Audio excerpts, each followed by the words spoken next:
Yo, what's good, everybody? Keith from Almost in Full Color. Today we're doing our Assassin's Creed Shadows review on the PS5.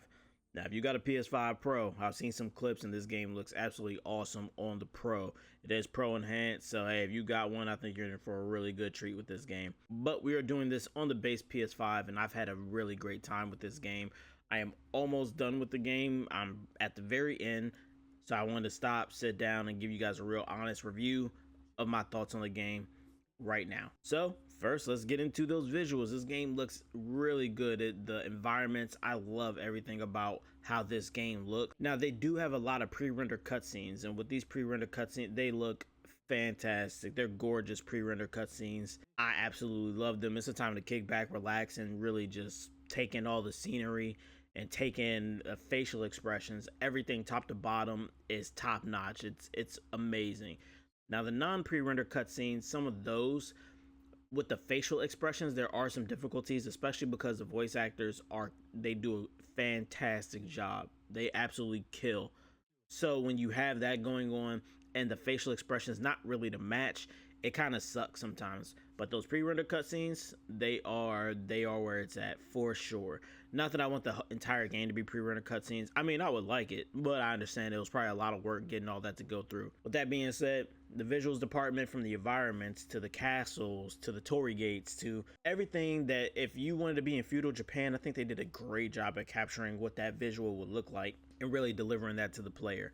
So kudos to that team with the graphics. They look fantastic. And not only that, I mean, your weapons, your armor, those also translate to those cutscenes as well. So it's also very nice that, you know, you could want to wear something very specific in a cutscene and it's going to translate over.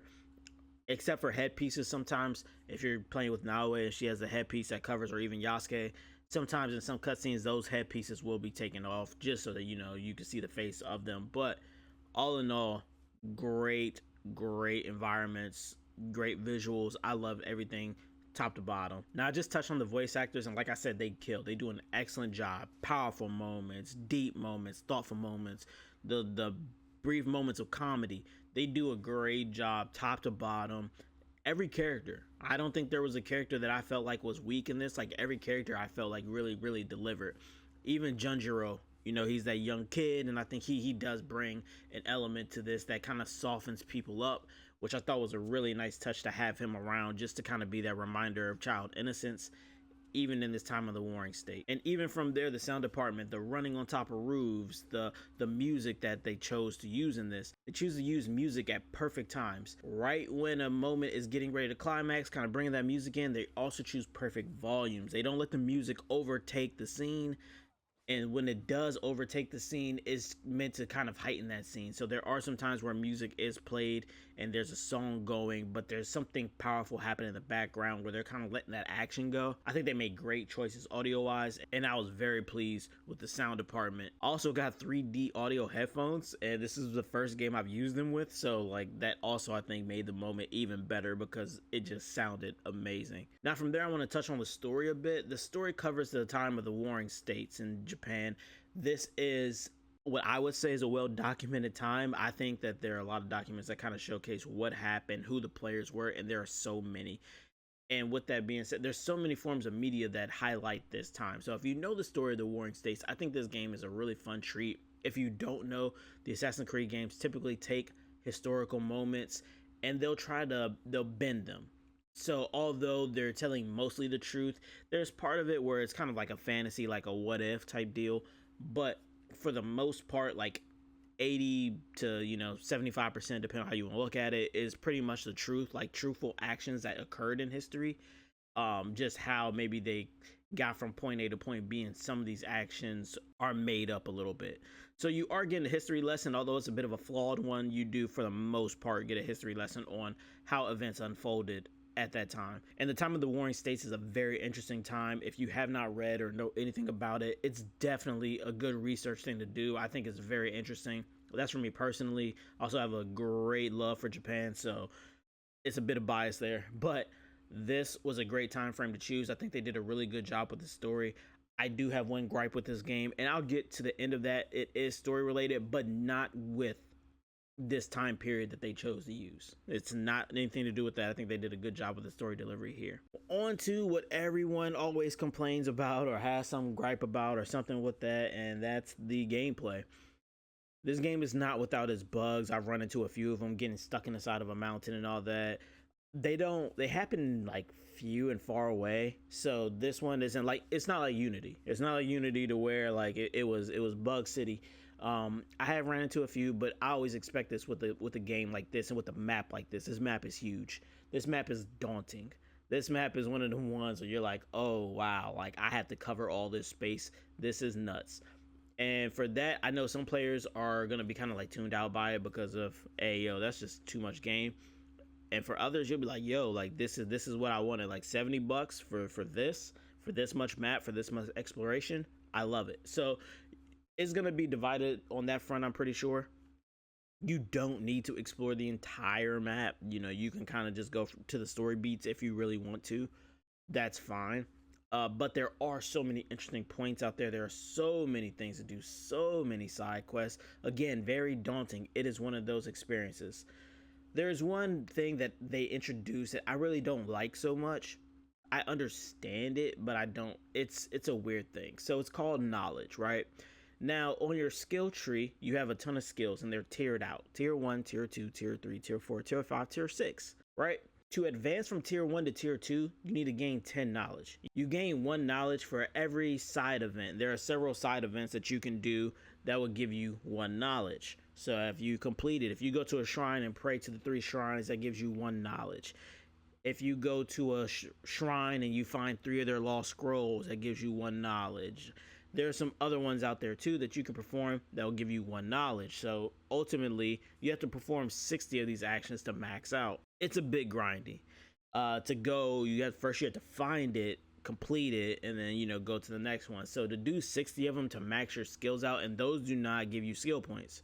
They're simply getting you knowledge so that you can unlock the next tier of skills. It's a bit daunting. It's a bit much. This was the first time.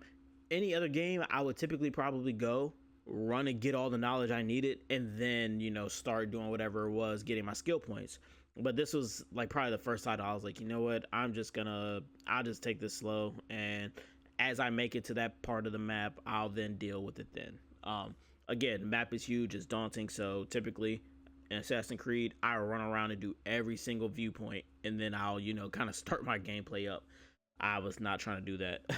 But with that being said, the map is daunting, tons of side quests, tons to do, and the knowledge system, although I don't like it, it does keep players kind of like on the lookout for, oh, there's something I can do to get some knowledge. So you can unlock that next tier of your skill tree, because there are a lot of great skills up there that you don't want to miss out on. So you really want to do them to unlock those skills, but at the same time, you know, it's going to be a grind to do it. Now, skill points, on the other hand, are very easy to come by. Like you don't have to really try too hard to get skill points. Not only do you get XP from your missions, your story missions, you also have the ability to take on contracts, which give you XP.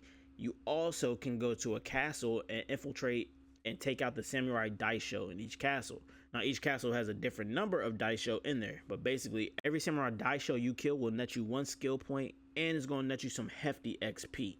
So on top of the XP that you'll get after you kill all the samurai daisho and then you loot the chest, like after that, you're good to go. You get a ton of XP for doing that. The castles are a great way for just getting skill points. So if you need some XP, go do a castle. You're gonna get a ton of that and some skill points to boot. So if you're looking for those, not hard to get. The knowledge, yeah, it's gonna be a grind. And when you go into these castles, they're riddled with enemies, just tons of them to take out.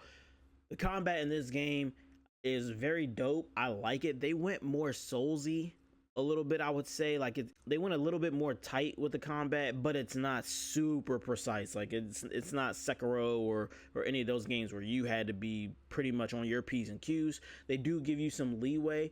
However, what I will say is that the enemies do hit hard, depending on what difficulty you pick. But the enemies do hit hard, and also the enemies are aggressive. They are not going to let up.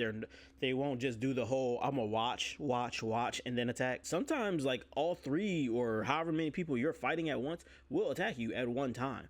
So you kind of do want to be careful be more tactful when you're going into open combat, and I think that promotes performing assassinations, which I think is a good touch. The game is called Assassin's Creed. It's not called, go out in open combat, which is funny coming from me because I love going out in open combat. But I think that was where Yasuke comes in. For those who are playing as like Yasuke and want to use Yasuke more, that's open combat, and Yasuke feels fun. Yasuke is probably not the way the game was like meant to be played traditionally. You probably should be playing with Naoe as the assassin, but Yasuke is just good fun. He's a fun character to use. I absolutely love his skill set. It's just straight power, and it's straight let's go. It's amazing. It's so much fun playing as Yasuke. Naoe is great too. Naoe for me is one that you could try to make a build out of more so. You could do it with Yasuke as well. You have armor pieces and weapons that have certain skills and stats on them. So depending on what you want to kind of go for, Yasuke for me is just my armor. Like if a character has armor on it, it's coming off. But Yasuke for me is just a powerhouse. That's just the build I went with Yasuke. Like it's just straight power here. Naoe is like my assassin. I literally just try to build her out to be a straight assassin. That's pretty much how I played her as, and I actually love the build I made with her. There are a lot of other skills and runes that you can engrave on weapons that really make them pop to do other things. But ultimately, I'm very happy with the builds I made for both of them. But all in all, I think the gameplay was so dope. The only thing I really wish was that they added back the system from Assassin's Creed Odyssey to where you could get on your mount, you could set a waypoint, and you could just tell your horse to take you there. And while the horse actually had to travel and like run there, like it would do it for you. For the most part, it was like 70% accurate. Like sometimes you might have to put the horse back on the road, but for the most part, it will get you from point A to point B. So you can actually stop, take a drink, take in the scenery.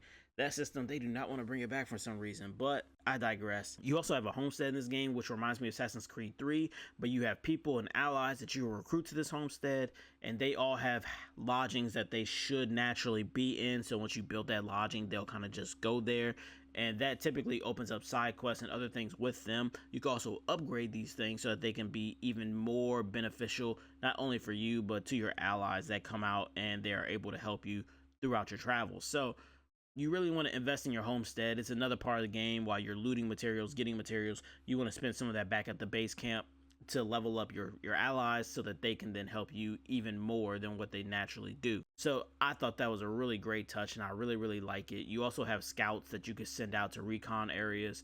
So while it's not necessarily the Assassin's Creed Brotherhood experience that we want, where we had assassins that we were training up, hey, it's something. But all in all, guys, I really enjoyed this game, and my one big gripe has been my big gripe with the Assassin's Creed series for a while now, and that is present day. It just seems like the game to where we were going back into these historical times and looking for something to help us in present day. There's some catastrophe, some apocalypse coming, and we need the history of our ancestors to know like what happened back then. They were closer to the time of divinity, if you will, or the inception of Earth, however you want to look at it, but they were closer to that time. So we really need that history. Hey, how can we stave off what's coming? And there just is no, like, I like the game for what it is. It's fun to go back and to go into the historical times, but they're just like drip feeding the present day situation. And that's the one thing I don't like. I feel like, just get rid of the present day entirely. Just say that there's nothing, or do something with it at this point. Clone Desmond, bring him back. Like, I don't care what you do, but like, I feel like at this point you got to pick. And that's just part of my gripe with the game. And to me, for this game, it's, hey, that present day really helped push that past narrative, right? And so without that, the game feels like it's not its whole self to me. So lately, Assassin's Creed have not felt like the entire package that I would want. But all in all, they are fun. They are good times. They are expansive. They are time consuming with the exception of Mirage, because I hate Mirage, but they are expansive. They are good games. I like them. I just hope that they're able to start pushing that present day narrative and start really getting back on track with that and finding a way to make it interesting too. Obviously, if you don't have anything, don't do it. Don't do something stupid just because you need a present day. So if you ain't got it and you got to drip feed it while you come up with it, cool. But also it's, you're putting out each entry like this, and I don't know. I feel like make a one reboot, maybe get your juices back flowing and see what happens. But I'm going to stop because I will continue ranting for another 15 to 20 minutes about that. Thank you all for tuning in for this episode. Keep it locked because this has been an absolutely crazy like week and a half for me. So make sure you hit that subscription button and notification button, and we will see you again soon. All right. As usual, peace, bees, be blessed.